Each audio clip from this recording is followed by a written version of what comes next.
Hi guys, it is William here from Chess Hacks. Welcome back to another video.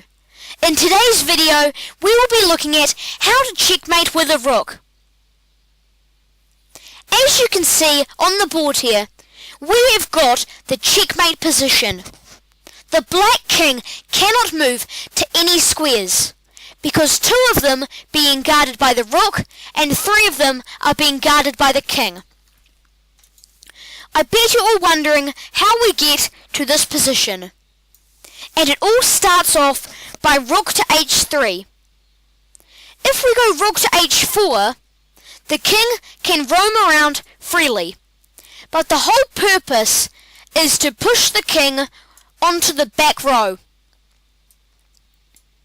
So now we've stopped the king from coming towards our own king. We now start the process with pushing the king back. This position with the two kings is called touching hands, where they are both facing opposite each other.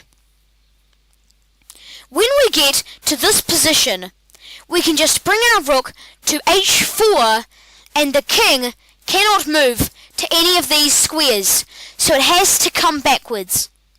So that is the main goal for today's episode, to do that and push the king to the back wall. So how we get into this position? It all starts by moving the kings.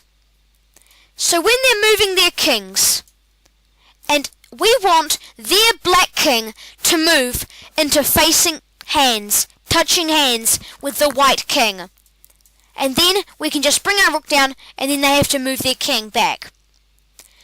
If we move into touching hands, it is now black's move and they can easily just move out of touching hands and we have to repeat it all again. So now, black will keep moving like this and it's attacking the rook. So what we now have to do is bring the rook to the other end for the black king to have no chance of getting the rook. Now, the black king will start to try and come over and attack the rook. But it is white's move. So we don't want for our king to move in to touching hands, because then black can easily just move out. So it's our move. What do we do, you might be thinking? But what we're going to do is a waiting move, just by moving our rook just one across. Now the black king has to move. It can't move into touching hands, or we can push it back, so it has to move away. And now we keep bringing our king across until they have to come into touching hands, where we can just check them and push them back. So now we repeat that process until we're into this position where it is checkmate. The king cannot move to any squares. Thank you guys for watching. It's been William. Hope you guys enjoyed the video. Don't forget to comment, like and subscribe.